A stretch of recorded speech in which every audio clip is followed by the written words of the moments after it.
ओम शांति। आज हम सभी एक नई कहानी की ओर बढ़ते हैं। आज की हमारी कहानी का शीर्षक है बुद्धिमान राजा। एक राज्य था। उस राज्य की एक अनोखी ही विधियाँ थी। उस राज्य की नियमावली ऐसी थी कि वो लोग अपने राज्य का राजा लोगों में से ही यानी प्रजा में से ही चुनते थे, जो बहुत बुद्धिमान हो, होशियार हो, अटेंटिव हो। ऐसे व्यक्ति को वो अपना राजा बनाते थे। उस राजा को 5 साल तक अपने राजगद्दी पर बिठाते थे। उसके बाद उस राज्य के पास एक नदी थी। उस नदी के पास घना जंगल था और वहाँ अजीबोगरीब बहुत ही भयावह प्राणी भी रहते थे। 5 साल के बाद उस राजा को उस जंगल के पास नदी के पार छोड़ दिया जाता था और ऐसे अनेक राजाएं आए और गए और कोई भी राजा उस जंगल में जाने के बाद वापस जीवित लौट कर नहीं आता था। इसलिए लोगों को किसी को भी राजा बनना पसंद नहीं था, लेकिन जो बुद्धिमान होता उसे तो वो जरूर राजा बना ही देते।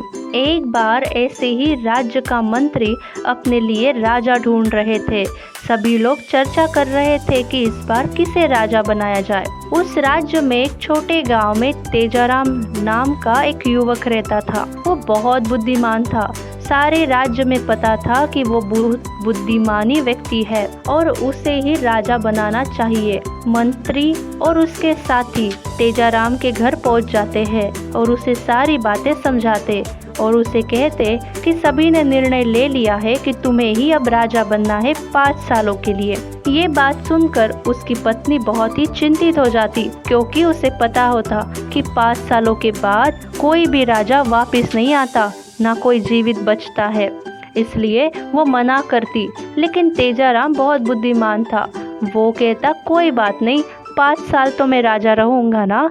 इसलिए वो अपने राज्य के राजमहल में जाकर अपनी राजा की पदवी स्वीकार कर लेता है। कुछ दिनों बाद जैसे ही 4 या 5 साल पूरे होने को होते, उस वक्त सभी चिंता में होते कि ये राजा बहुत अच्छा था, इसे ही हमारा भविष्य में हमेशा के लिए राजा रहना चाहिए।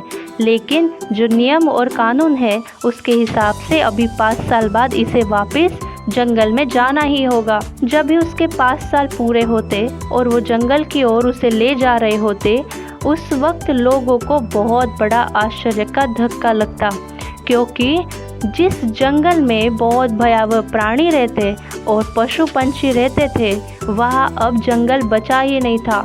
राजा ने 5 सालों में वो जंगल को ख़त्म करके वहाँ पे एक नया राज्य स्थापन कर लिया होता। वहाँ पे नई सड़कें, नए घर, महल आदि सब कुछ बना दिए होते और राजा की इस बुद्धिमानी पर लोगों को आश्चर्य होता कि इसने तो सारा काया पलट ही कर दिया।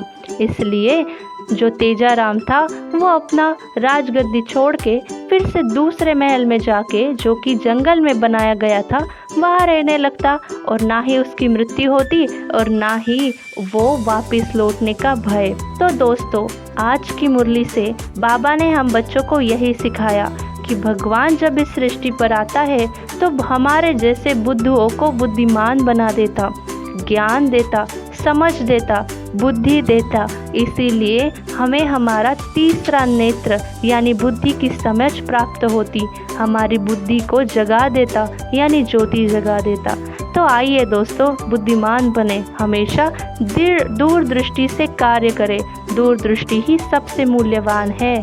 तो आपको हमारी कहानी कैसी लगी ज़रूर कमेंट्स करें और इस चैनल को लाइक करें, सब्सक्राइब करें और शेयर करें। ओम शांति।